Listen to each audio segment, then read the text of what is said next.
E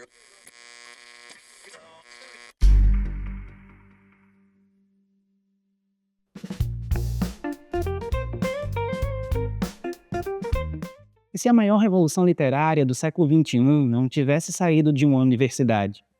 E se ela não tivesse vindo de um grande crítico literário, de um suplemento cultural ou de uma academia cheia de gente discutindo o futuro do livro?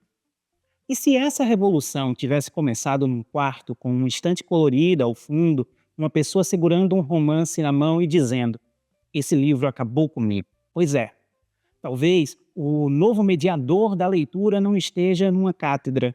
Talvez esteja gravando um vídeo de 30 segundos entre uma aula, um trabalho e uma crise existencial. Bem século XXI, inclusive. E é aí que nasce a pergunta do episódio de hoje. O BookTalk está salvando ou destruindo a literatura? Eu sou Raul Silva, jornalista, escritor e professor, e este é o Teoria Literária. Antes de seguir, comenta aí. Para você, o BookTalk ajuda a formar leitores ou transforma o livro em um produto de consumo rápido? No fim do episódio, eu vou dizer o que é que eu penso, mas já aviso, talvez ninguém saia completamente confortável dessa conversa.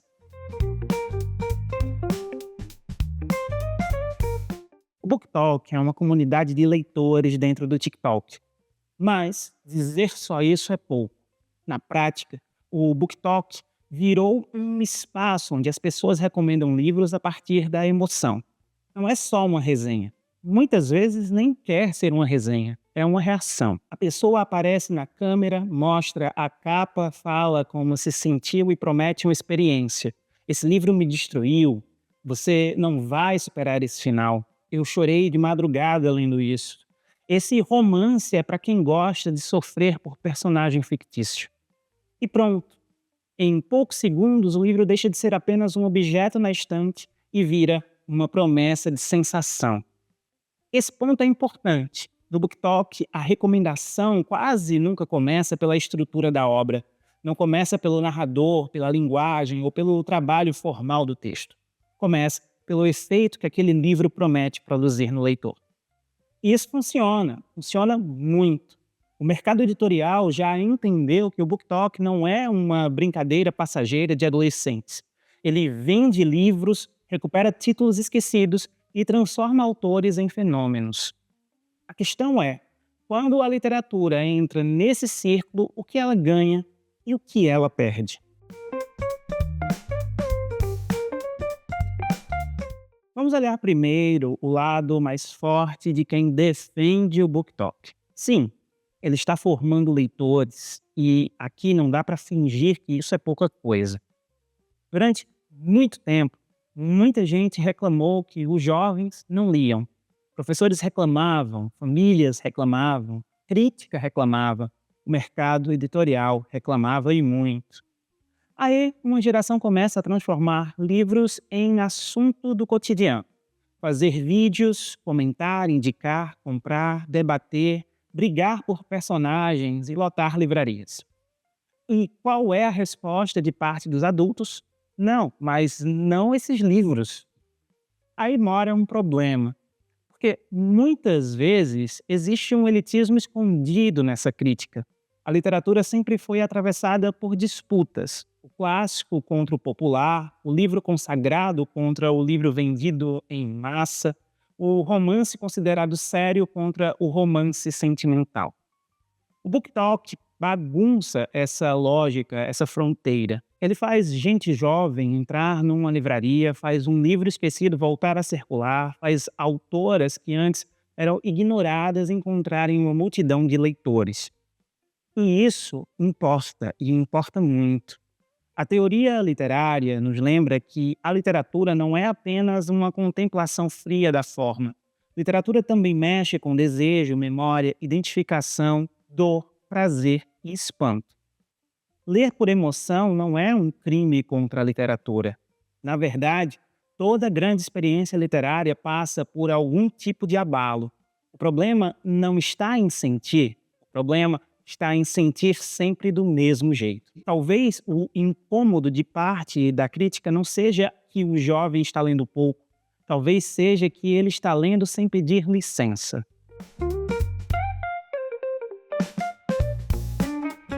Mas agora a gente precisa virar a moeda. Se o BookTalk abre a porta da leitura, ele também pode estreitar o caminho. O algoritmo gosta de repetição. Quando um tipo de vídeo dá certo, ele se repete. Quando uma capa vende, surgem outras parecidas. Quando uma fórmula viraliza, o mercado corre para transformar aquilo em padrão. E aí a literatura começa a ser apresentada como uma sequência de etiquetas.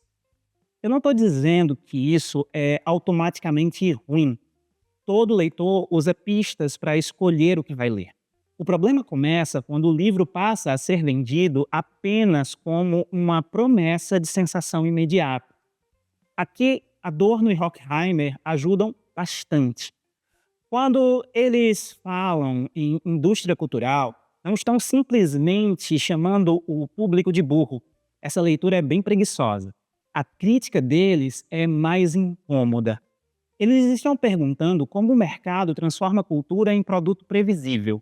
Um produto feito para ser reconhecido depressa, consumido depressa e substituído depressa. A pergunta não é se as pessoas estão lendo errado.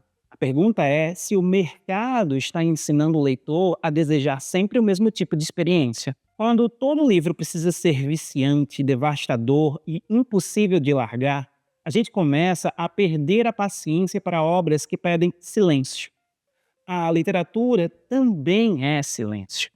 Machado de Assis não entrega tudo em 30 segundos.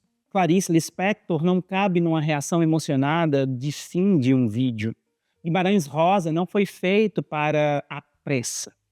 Há livros que precisam de demora. Há livros que não querem agradar imediatamente.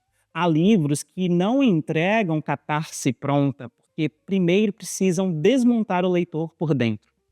A literatura não existe apenas para confirmar o que a gente já quer sentir. Ela também existe para nos ensinar a sentir aquilo que ainda não sabemos nomear. Agora entra a teoria da recepção. Hans Robert Haus trabalha com uma ideia muito importante. Nenhum leitor chega vazio a uma obra. Todo leitor chega carregado de expectativas. Ele traz outras leituras, referências, gostos, preconceitos e hábitos culturais. A obra pode confirmar tudo isso, mas também pode quebrar esse horizonte. O BookTalk atua exatamente aí. Antes mesmo de abrir o livro, o leitor já percebeu uma moldura emocional. Ele já foi avisado de que deveria chorar. Já ouviu que o final é absurdo. Já viu alguém dizendo que aquele casal é inesquecível. Já sabe que aquela leitura foi um surto coletivo. Ou seja, o vídeo vem antes do livro. A recomendação vira uma espécie de paratexto emocional. Antes, quem prometia a experiência era a quarta capa. Agora, muitas vezes é um rosto emocionado diante da câmera. Isso não significa que o leitor perdeu a autonomia. Claro que não. Cada pessoa ainda lê de um jeito, mas a entrada na obra já vem orientada por uma expectativa. E aqui está a beleza e o perigo do BookTalk. Ele cria uma comunidade, faz o leitor sentir que não está sozinho, transforma a leitura em conversa pública, mas também pode criar uma expectativa padronizada. Se eu começo um livro esperando sentir exatamente aquilo que viralizou no vídeo, talvez eu me frustre quando a obra me parecer algo mais sutil. E a sutileza também é uma forma de grandeza literária.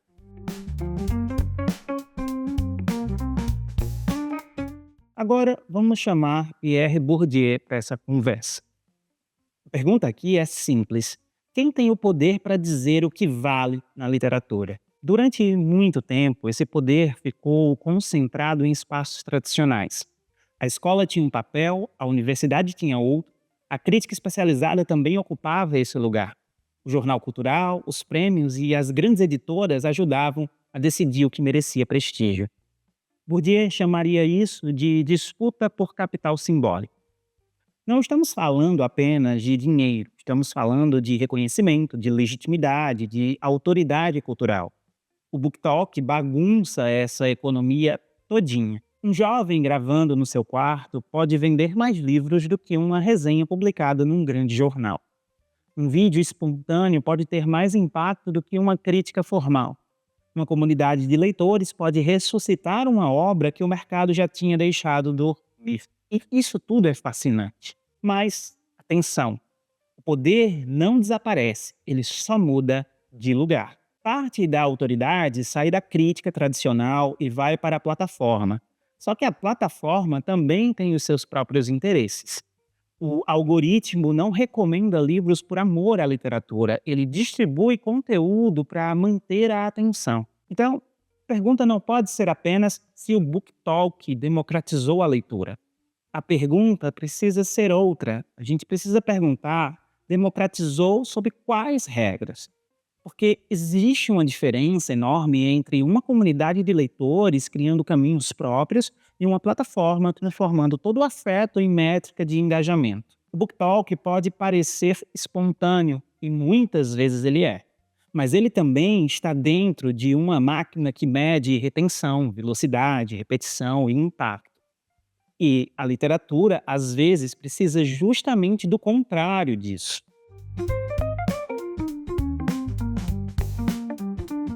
Então, vamos ao ponto central. O BookTalk está salvando ou destruindo a literatura? A minha resposta é: o BookTalk está salvando a circulação dos livros, mas pode destruir a complexidade da leitura se virar o único critério de valor. Ele é uma porta de entrada, e uma porta de entrada é uma coisa muito preciosa. O problema é transformar a porta na casa inteira. Se alguém começa lendo um romance viral e depois descobre outros caminhos, ótimo, maravilha. Se entra pela fantasia, pelo romance contemporâneo ou por um livro que viu no TikTok e depois amplia seu repertório, melhor ainda. Ninguém precisa começar lendo o livro mais difícil da estante. Aliás, essa exigência costuma mais afastar os leitores do que formar leitores. Mas, se o leitor passa a rejeitar tudo que não entrega recompensa emocional imediata, aí o problema já não está no BookTalk sozinho. Está na nossa educação estética, está na forma como ensinamos leitura, está na dificuldade de mostrar que nem todo livro precisa ser confortável, rápido e facilmente resumível. O BookTalk não precisa ser o inimigo da crítica. Ele pode ser o primeiro capítulo de uma formação leitora bem mais ampla. Mas, para isso, a gente precisa evitar dois grandes erros. O primeiro é achar que tudo que viraliza é automaticamente bom.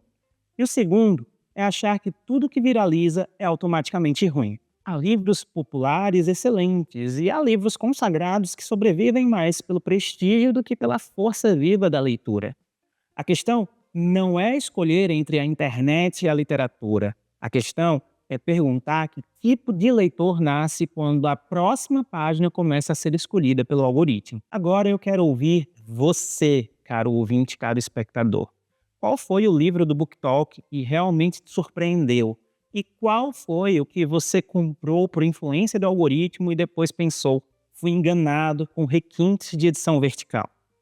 Comenta aqui no YouTube e responde também a enquete lá no Spotify. Compartilha este episódio com uma pessoa que defende o BookTalk como se fosse uma religião e com outra que acha que a leitura e a literatura boa só existem longe da internet. Eu sou o Raul Silva e este foi mais um episódio do Teoria Literária aqui no Estopim. A gente se vê nos próximos episódios. Um grande abraço e até a próxima.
Este podcast é uma produção de O Estopim, gravado nos estúdios de O Estopim Mais, Comunicação e Conteúdo.